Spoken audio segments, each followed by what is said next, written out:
Sibrawaan taaraan jira galanni siifatau. Ameen. Haleluuyaa. Ameen. Siyaa galatu. Ameen. Siyaa galatu. Ameen. Ati wantuma namni gammadutti gammaddaa, wanta gaariitti gammaddaa. Nus immoo kanaaf hirmaattu taanee si galateeffachuudhaaf addana jirraa. Umurii nuu laattee, bara nuu laattee, yeroo nuu laattee, fayyaa nuu laattee, har'aan nu geessee sagantaa akkanaas akka hirmaannu goote waan biraas akka hirmaannu waan gooteef si haa galatu. Bara baraan eebbifamte. Waa'ee abbootii keenya maqaa Yesuus Kiristoosiin galanni siif haa ta'u. Umuriin isaan jiraachistee kunoo gammachuu mucaa isaanii akka kanatti ija dadhabbii isaanii akka isaan argan kabajaan ulfinaanas har'aan waan isaan geesseef maqaa Yesuus. Waaqayyo dhaabeessa kana kottaa isattis hin gammanna. Itti gammaduu keenyas in dhageessifnaa jedha. Anaaf guyyaa Waaqayyo dhaabeessa kana Daawit.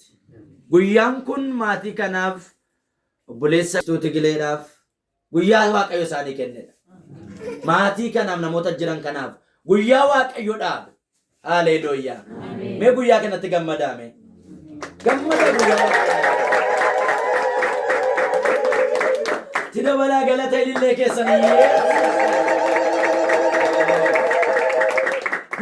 waaqayyo dhaabe isa kana kottaa guyyaa kanatti hin gammanna nu amma waaqayyo tadda baasee kenneef kun guyyaa waaqayyooti baroota keessatti guyyaa kana nutu guyyaa kana beeka malee guyyaan guyyoota kanaan dura guyyoota caafaman guyyoota beekamoodha guyyaa kanatti kottaa na gammadaadha daawwet kottaa waa'ee guyyaa kanaaf anaaf guyyoota hunda keessaa guyyaa waaqayyo kenna guyyattii kana guyyaan kun guyyaa keessan dhugaa waaqayyo guyyaan kun guyyaa keessan hin jedhu kanaaf waa'ee guyyaa kanaatiif kottaan gammannaa'edha waaqayyo sin galateeffadha maqaa gooftaa Yesuus Kiristoosiin waa'ee obboloota keenyaaf waa'ee cidha isaanii waa'ee gaa'ila isaanii guyyaa irraa kanaaf mana uumame kanaaf mana ijaarame kanaaf maqaa Yesuus Kiristoosiin galanni guddaan siif haa ta'u bara baraan maqaa Yesuusiin si haa galatu situ isaan gargaaree jennaan situ isaanii wajjin ta'ennaan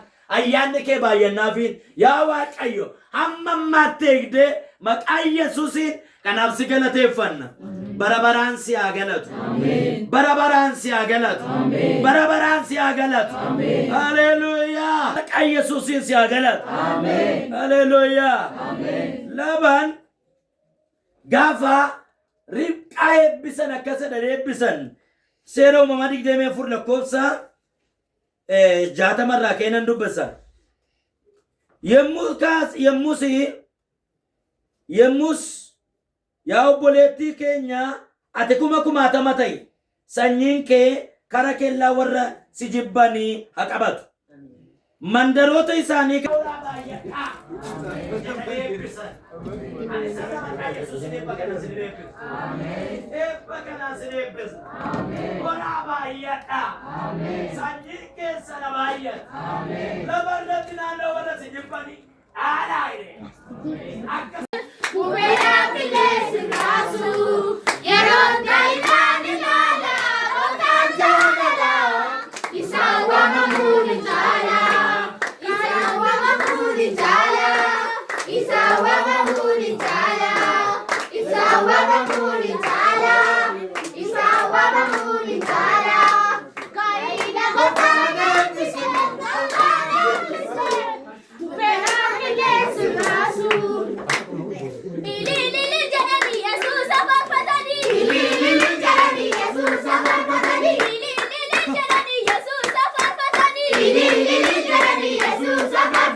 inni hundumaa danda'u gatiin sadeen ta'uu dan karaa isaa isin duraa yeroo isin duraa baasu eebbifama nyaatiin keessan dheeratu waan nyaattan hin dhabna waan izzattan hin dhabna waaqayyoo mana keessan ijaaru murtii keessan ijaaru waaqayyoo isin wajjiniin haa ta'u waaqayyoo isin eebbisu.